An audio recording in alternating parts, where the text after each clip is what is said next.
তো এখন আমরা প্রাথমিক অবস্থায় শুধু দেখে নিব যে এই অ্যাড ইউজার মেথডটা কাজ করছে কিনা। তো এটার জন্য আমরা এখন মেন অ্যাক্টিভিটির মধ্যে যাব। মেন অ্যাক্টিভিটির অন ক্রিয়েট মেথডের মধ্যে আমরা যেহেতু আমাদের এই অ্যাপ্লিকেশনের মধ্যে ইনিশিয়ালি কোনো ভিউ ক্রিয়েট করছি না, আমরা জাস্ট যখন অন ক্রিয়েট মেথডটা কল হবে তখনই যেন হচ্ছে কিছু ডাটা ইনসার্ট হয়ে যায় এরকম দেখতে চাচ্ছি। তো এটার জন্য আমরা এখন এই যে ডাটাবেস হেল্পার ক্লাস, যে ক্লাসটা আছে সেই ক্লাসের একটা অবজেক্ট ক্রিয়েট করব। তো আমরা আগে বলছিলাম যে ডাটাবেস হেল্পার ক্লাসে যখন আমরা অবজেক্ট ক্রিয়েট করব তখন আমরা কি করব, যে কারেন্ট কনটেক্সটের অবজেক্টটাকে দিয়ে দিব। আমরা এখানে বলতে পারি দিস। তো এটার মাধ্যমে আমরা হচ্ছে কনটেক্সটের অবজেক্টটাকে দিয়ে দিলাম। তো যখনই এই ডাটাবেস হেল্পারের কনস্ট্রাক্টরটা কল হবে তখনই এই সে তার সুপার মেথডের মাধ্যমে, দ্যাট মিনস এই এসকিউলাইট ওপেন হেল্পারের যে কনস্ট্রাক্টর আছে সেটাকে কল করবে এবং সেটার মাধ্যমে এই ডাটাবেসটা ক্রিয়েট হয়ে যাবে। এখন এরপরে আমরা এখানে এসে বলবো যে এই ডাটাবেস হেল্পারের মধ্যে যে মেথডটা আছে সেই মেথডটাকে আমরা কল করব। তো আমরা এখানে বললাম যে ডি হেল্পার ডট, আমরা এখন বলবো যে অ্যাড ইউজার ইনফো। ঠিক আছে, তো অ্যাড ইউজার ইনফোর মধ্যে আমাদেরকে ইউজার ইনফোর একটা অবজেক্ট দিতে হবে। তো আমি এখানে বললাম যে নিউ ইউজার ইনফো। তো নিউ ইউজার ইনফোর মধ্যে আমাদের আইডি, নেম এবং হচ্ছে ফোন নাম্বার দিতে হবে। তো সেজন্য যেহেতু আমাদের এখানে আইডিটা অটো ইনক্রিমেন্ট, সেজন্য আমরা এখানে আরেকটা কাজ করব, সেটা হচ্ছে যে আমরা এখানে আরেকটা কনস্ট্রাক্টর ক্রিয়েট করব, যে কনস্ট্রাক্টরের মাধ্যমে আমরা আইডিটাকে রাখবো না। তো আমরা এখানে যা শুধু এই নেম এবং ফোন নাম্বার এইটাকে রাখছি। এখন আমরা এই কনস্ট্রাক্টরটাকে কল করব, জাস্ট আমরা শুধু নেম এবং ফোন নাম্বার দিব। তো যেহেতু নেম এবং ফোন নাম্বার দুটোই হচ্ছে আমাদের স্ট্রিং, তো আমি এখানে নেম দিলাম এরকম এ এবং ফোন নাম্বার এরকম দিলাম। তো ঠিক একইভাবে এখন আমরা যতবার এটাকে কল করব ততবার এটা কন্ট্যাক্টটাকে অ্যাড করে দিবে। এরপরে আমরা এখানে দিলাম বি, তারপরে আমরা এরকম কিছু নাম্বার চেঞ্জ করে দিলাম।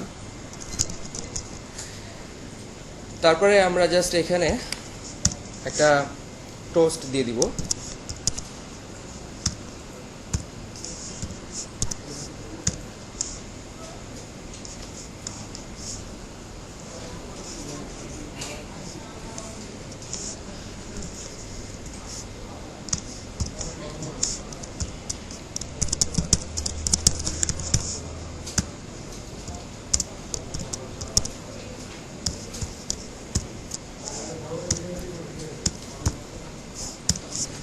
তো তাহলে আমরা জাস্ট এখানে একটা টোস্ট মেসেজ দিয়ে দিলাম।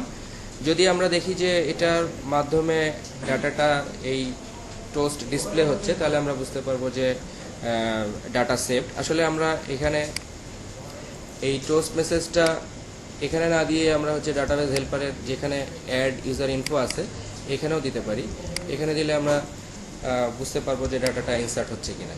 তো এখানে যে ডাটাটা ইনসার্ট হচ্ছে সেটা আসলে আমরা এখন বুঝতে পারবো না। তার কারণ হচ্ছে যে যদি ডাটাটা ইনসার্ট হয় তাহলে আমাদেরকে ফাইলটাকে দেখতে হবে যে ফাইলের মধ্যে ডাটাটা ইনসার্ট হয়েছে কিনা। যেহেতু আমরা এখনো ডাটাবেস থেকে ভ্যালুগুলো গেট করি নাই, সুতরাং আমরা এটা যে ইনসার্ট হলো কিনা বুঝতে পারবো না। তো আপাতত আমরা অ্যাপ্লিকেশনটা রান করে দেখি যে আমাদের কোনো এক্সেপশন আছে কিনা, অ্যাপ্লিকেশনটা ঠিকঠাক মতো আছে কিনা। তো অ্যাপ্লিকেশনটা রান হচ্ছে। শুরুতে আমরা এখানে একটা এক্সেপশন দেখতে পাচ্ছি। তো আমরা এক্সেপশনটা এরকম দেখতে পাচ্ছি যে caused by Android database SQLite exception near create syntax. তো আমরা এখানে দেখতে পাচ্ছি সম্ভবত আমাদের ক্রিয়েট বানানটা ভুল হয়েছে। ইয়েস, তো আমরা এখানে দেখতে পাচ্ছি আমাদের ক্রিয়েট বানানটা ভুল হয়েছে।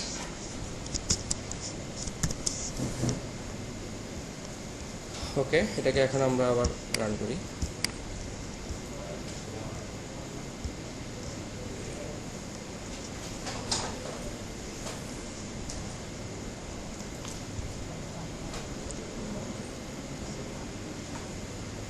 তো এখন আমরা দেখতে পেলাম যে টোস্ট মেসেজে আসলো ডাটা সেভড। তো ডাটা যে আসলেই সেভ হয়েছে কিনা সেটা আসলে এখনো আমরা বুঝতে পারছি না, কারণ যেহেতু আমরা এখনো কোনো ডাটাবেস থেকে ডাটাগুলো এখনো গেট করি নাই।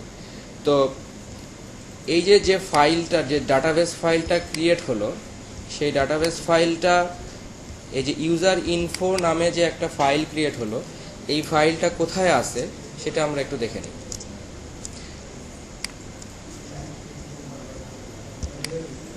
তো এটার জন্য আমরা যাব হচ্ছে ডিভাইস মনিটরের মধ্যে।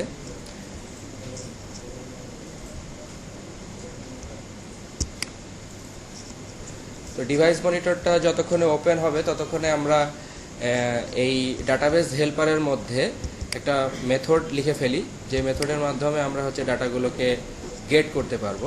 তো আমি এখানে একটা মেথড লিখতেছি এরকম পাবলিক, যেহেতু আমি ডাটাগুলোকে একটা লিস্ট আকারে নিয়ে আসবো, তো এবং এই লিস্টটার একটা জেনেরিক টাইপ থাকবে, সেটা হচ্ছে ইউজার ইনফো। তো লিস্ট ইউজার ইনফো, এটার আমরা নাম দিলাম হচ্ছে gate all user, gate all user. তো গেট অল ইউজারের মধ্যে লিস্টটাকে আমাদের ইম্পোর্ট করে নিতে হবে, জাভার ইউটিল লিস্ট, এটার জন্য আমরা অল্টার এন্টার প্রেস করে নিব।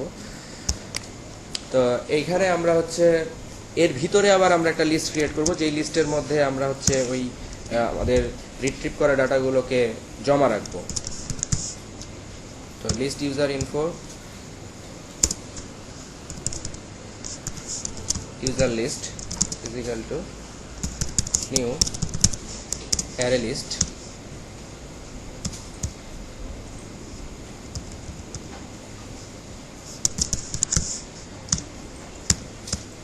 এরপরে আমরা এখানে একটা কুইরি লিখব।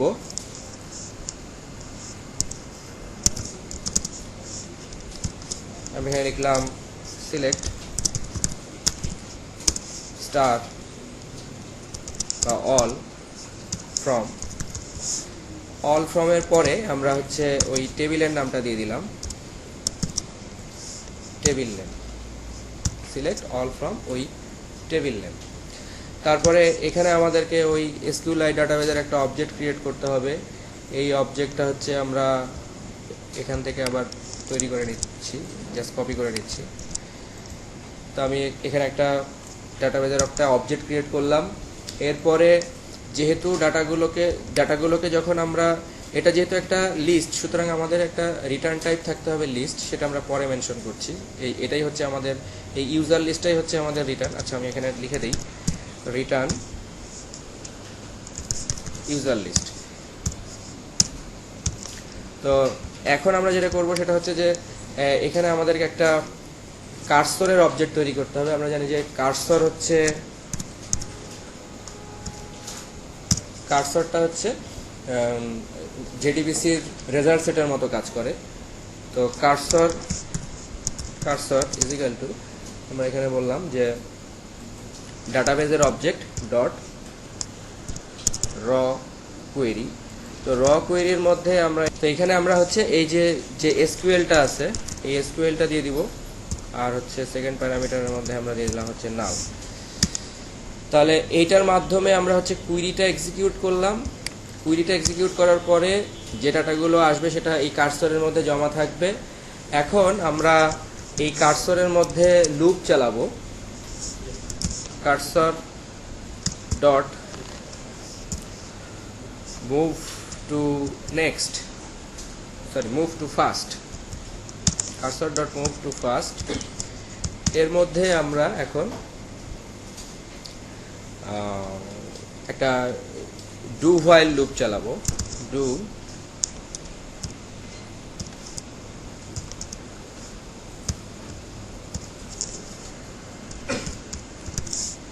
হোয়াইলের মধ্যে আমরা বলবো যে cursor dot move to next.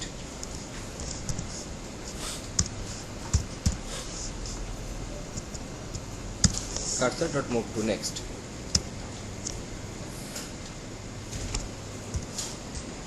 এরপরে আমরা হচ্ছে এই ডু হোয়াইলের মধ্যে ইউজার ইনফোর একটা অবজেক্ট ক্রিয়েট করব।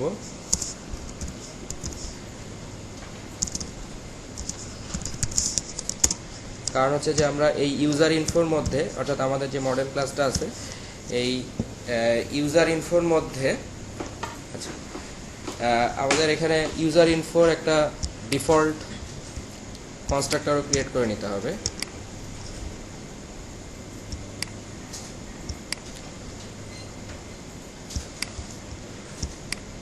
আমি এখানে একটা ডিফল্ট কনস্ট্রাক্টর ক্রিয়েট করে নিলাম। তো এটার মাধ্যমে আমরা এখন হচ্ছে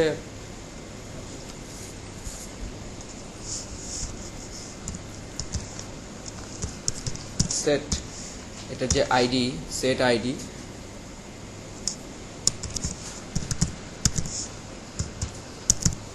ইন্টিজার ডট পারসেন্ট, এটার মাধ্যমে আমরা বলবো যে কার্সর ডট গেট স্ট্রিং। আমরা আসলে স্ট্রিং আকারে 0 নম্বর পজিশনের ভ্যালু তুলে, এটা যেহেতু আমাদের ইন্টিজার সেট আইডিটা, সেজন্য আমরা বললাম যে ইন্টিজার ডট পারসিন। অন্যগুলো আমাদের হচ্ছে পারসিন করা লাগবে না, যেহেতু অন্যগুলো আমাদের স্ট্রিং। সেট নেম, সেট নেমের মধ্যে আমরা বললাম যে cursor dot gate string.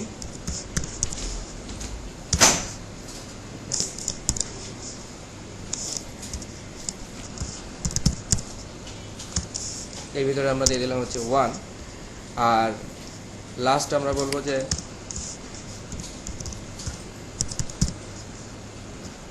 Phone number, cursor dot gate string 2। এরপরে আমরা হচ্ছে যে ওই লিস্টের মধ্যে, ইউজার লিস্টের মধ্যে এটাকে অ্যাড করব। ইউজার লিস্ট ডট অ্যাড, অ্যাডের মধ্যে আমরা দিয়ে দিব হচ্ছে এই ইনফোকে। দেন আমরা হচ্ছে এই লিস্টটাকে রিটার্ন করব। এরপরে আমরা মেন অ্যাক্টিভিটি থেকে যেখানে ডাটাগুলোকে ইনসার্ট করলাম, ইনসার্ট করার পরে আমরা এখন এটাকে গেট করব। তো গেট করার জন্য একইভাবে আমরা হচ্ছে লিস্ট ইউজার ইনফো,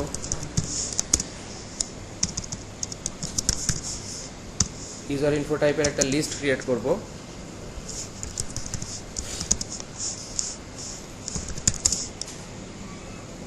সরি, এখানে আমরা হচ্ছে ওই মেথডটাকে কল করব, ডিবি ডট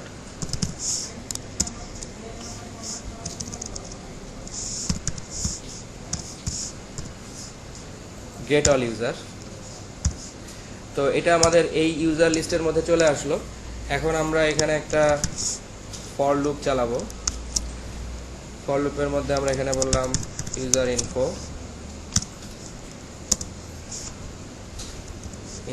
আর এখানে আমরা বললাম হচ্ছে ইউজার।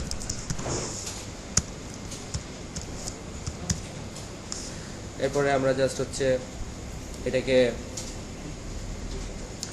প্রিন্ট দিব এভাবে যে এখানে একটা message is equal to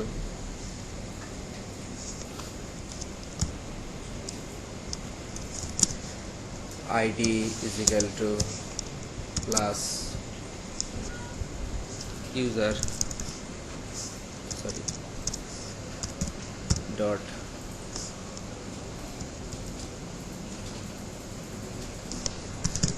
get id plus name is equal to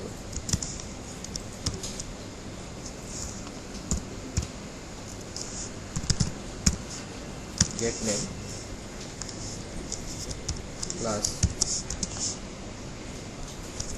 phone is equal to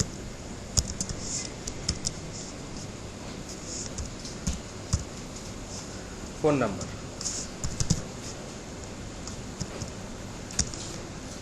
তো এইভাবে আমরা এখানে একটা স্ট্রিং তৈরি করে নিলাম। তারপরে হচ্ছে আমরা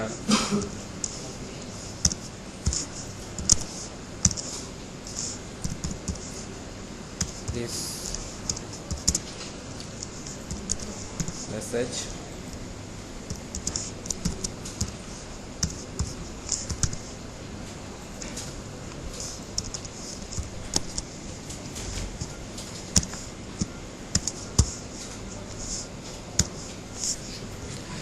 তাহলে যেহেতু আমরা হচ্ছে এখন সেকেন্ড টাইম এটাকে আবার রান করব, তো আবার রান করলে এই অ্যাড ইউজার মেথডগুলোকে আমরা আবার কল করতে চাচ্ছি না। আবার কল করলে এটা তো আবার ইনসার্ট হয়ে যাবে, সেজন্য আমি ইনিশিয়ালি এটাকে ব্লক করে রাখছি।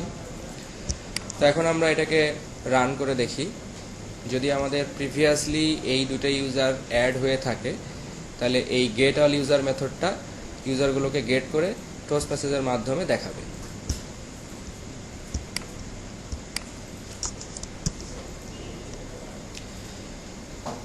তো আমাদের অ্যাপ্লিকেশনটা রান হচ্ছে, এই যে আইডি 1 নেম এ ফোন এত, আইডি 2 নেম বি ফোন এত। সো যেহেতু ডাটাগুলো সেভ হয়েছে সেই কারণে আমরা দেখতে পাচ্ছি ডাটাগুলো গেট করে অ্যাপ্লিকেশন আমাদেরকে ডিসপ্লে করছে। তো এখন আমরা দেখে নিব যে এই যে যে ডাটাবেস ফাইলটা ক্রিয়েট হয়েছে ইউজার ইনফো নামে, এই ডাটাবেসটা কোথায় ক্রিয়েট হয়েছে। তো সেটার জন্য আমরা হচ্ছে টুলস অ্যান্ড্রয়েড থেকে যে ডিভাইস মনিটর ওপেন করে নিব। তো ডিভাইস মনিটরের মধ্যে ওপেন করলে আমরা এই যে ইমুলেটর কন্ট্রোলের ফাইল এক্সপ্লোরারের মধ্যে গিয়ে ডাটা ফোল্ডারের মধ্যে, তো এখানে এটাকে আমরা আবারও হচ্ছে রুট পারমিট করে নিব। ইমুলেটরের রুট পারমিশন দেওয়ার জন্য আমাদের এসডিকেটা মানে এডিবি ইএক্সি যেখানে ইনস্টল আছে, দ্যাট মিনস প্ল্যাটফর্ম টুলসের মধ্যে এডিবি ইএক্সি আছে, তারপরে আমরা এখানে চেঞ্জ ডিরেক্টরি করে এই লোকেশনে ঢুকে বলবো এডিবি রুট, তাহলে আমাদের এডিবিটা এখন রুট পারমিশন পাবে। সো আমরা এখন এই ডাটা ফোল্ডারের মধ্যে গেলে দেখব যে আরেকটা ডাটা নামে ফোল্ডার আছে।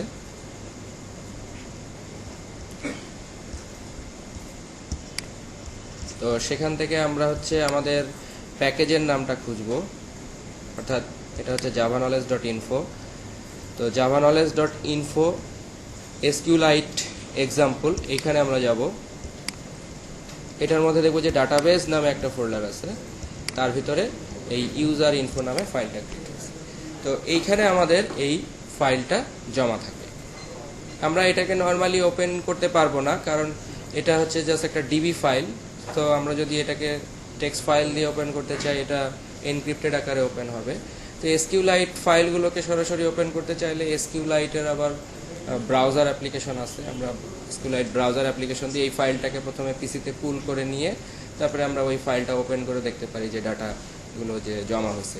বাট আমরা এই যে অ্যাপ্লিকেশনটা যখন এখানে রান করলাম তখন আমরা দেখে নিয়েছি যে অ্যাপ্লিকেশনটা যখন রান হয়েছে, আমি এটাকে আবারও করি, ডাটাগুলো যে আমাদের ডাটাবেজের মধ্যে সেভ হয়েছে সেই কারণে ডাটাগুলো উঠে এসে আবার ডিসপ্লে হচ্ছে, আইডি 1 2 ডাটাগুলো ডিসপ্লে হচ্ছে। তো এটা হচ্ছে জাস্ট আমরা দেখে নিলাম যে ডাটাকে কিভাবে সেভ করা যায় এবং কিভাবে জাস্ট তুলে এনে অল ইউজার তুলে নিয়ে এসে দেখানো যায়। এরকম আমরা অন্যান্য যাবতীয় যে অপারেশনগুলো আছে, আপডেট ডিলিট, সেগুলো আমরা করে দেখতে পারি। তো এটা নিয়ে আমি আরেকটা ডিটেলস আরেকটা আমরা অ্যাপ্লিকেশন দেখব, যেখানে একটা ছোট প্রজেক্টের মতো আমরা ডাটাগুলোকে কিভাবে ইনসার্ট আপডেট ডিলিট করা যায় এবং ডিসপ্লে করা যায়, এরকম একটা আরও পরবর্তীতে একটা ছোটোখাটো প্রজেক্ট আমরা দেখব।